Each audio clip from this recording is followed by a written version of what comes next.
Show me the money, the intricate financial network behind EVE Online's mega wars.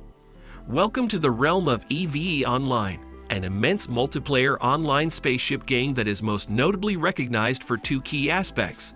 Firstly, it captures headlines with its colossal in-game conflicts involving tens of thousands of players.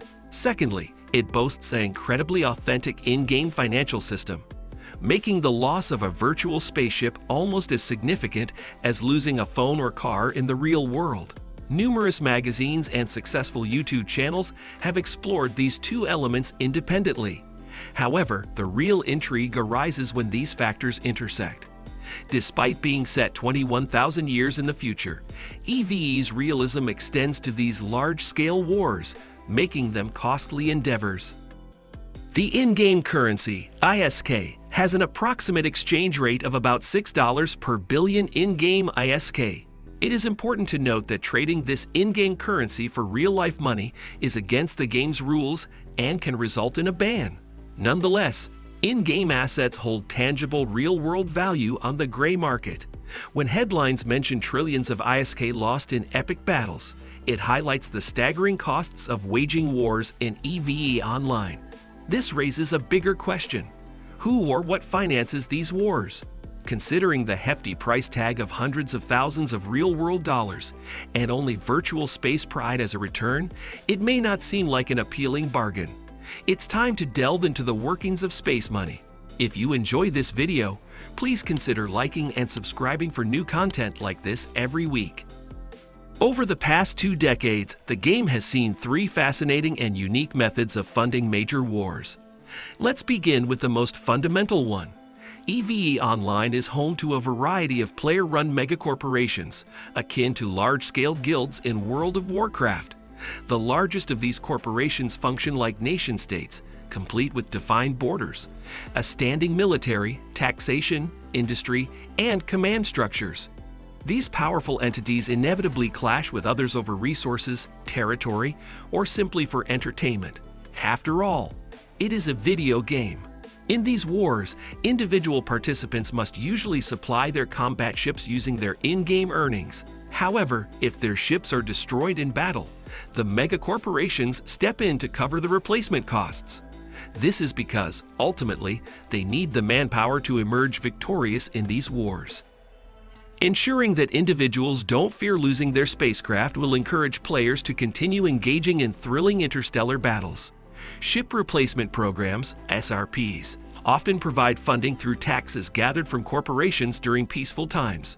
These industrialists are given a secure area to conduct business, and in return, they contribute a portion of their profits to a central authority.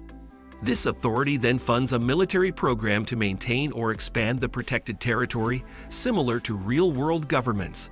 However, sometimes these industrial entities lack the ability to wage war themselves. In such cases, they can hire mercenary groups who specialize in fighting wars on behalf of others for a fee, not unlike real-world military contract corporations such as Academy.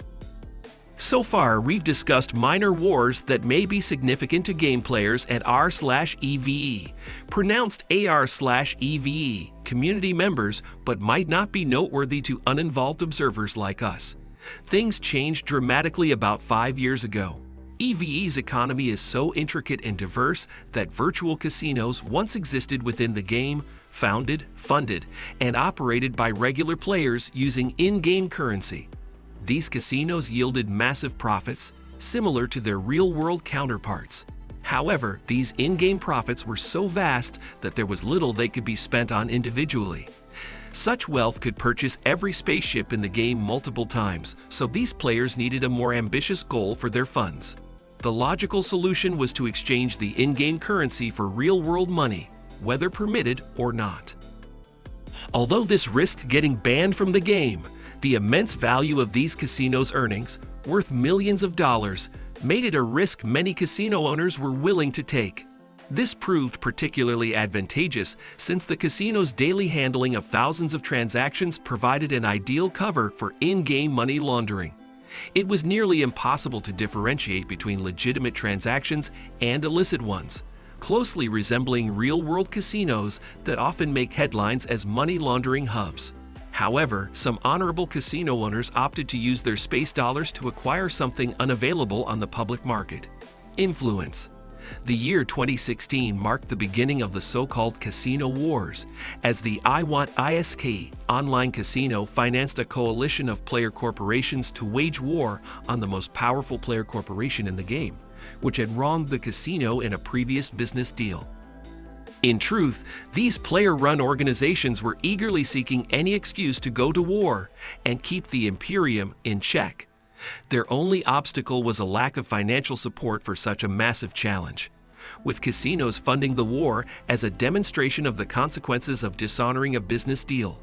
One of the most destructive wars in the game's history unfolded, inspiring articles about astonishing space battles in PC Gamer. While the financial aspect might be less dazzling, it remains equally fascinating. Shortly after this war, the developers of EVE Online decided to shut down player-run casinos. Their official reasons remain undisclosed, but players speculate it was a mixture of curbing the exchange of in-game currency for real money and addressing player concerns about these entities wielding excessive power over the game. By 2020, a new funding model was necessary. The old casino war adversaries were prepared to fight again, but circumstances had changed. Casinos no longer existed, which meant neither side would enjoy unlimited funding. With 2020 forcing people to work from home and find entertainment through computer games, this set the stage for potentially the largest and costliest conflict in the game's history. Key battles in this conflict would hinge on which side could deploy more Titans, the most powerful and once rare ships in the game. Changes in recent years enabled industrial powerhouses to mass-produce these legendary vessels, similar to Ford Model Ts. Despite being less rare, they remained expensive, forcing powers to deploy more of them to match their opponents. The side previously funded by casinos was content to finance the war traditionally, using tax money accumulated during peaceful years. However, the Imperium had other plans. They had witnessed how finance had determined their fate in 2016 and were determined to secure economic dominance for the 2020 war. They turned to reality for inspiration. Governments often issue war bonds during all-out conflicts due to the high cost of modern wars and the impracticality of raising taxes when the entire economy is dedicated to the war effort. War bonds allow people to invest in their nation's victory. The Imperium did precisely that, selling bonds that paid interest to their own members. This strategy was not only beneficial for the Imperium by providing the much-needed capital to wage war, but it also proved advantageous for the group's members. Scams and financial deception are rampant in EVE Online, with no regulation to prevent someone from taking another's assets and never returning them. In fact, these cons might be the third most famous aspect of the game. While an unregulated financial system makes for exciting stories, it's disastrous for investments. Any funds you invest could be easily stolen, so why bother? War bonds, however, offered players a chance to invest in an asset with a slightly lower risk of theft. To be clear, the Imperium could refuse to repay these investors, but the damage to their reputation would likely outweigh any benefits, especially if they wanted to issue war bonds in the future to finance more wars. This doesn't mean in-game financial instruments are risk-free. If the Imperium is defeated in the ongoing war, these bonds won't be repaid. In real-world finance, this is known as sovereign risk, and it's just as crucial in EVE Online's world of virtual spaceships.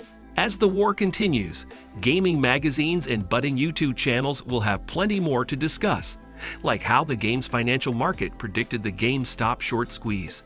Don't forget to like and subscribe, and thanks for watching.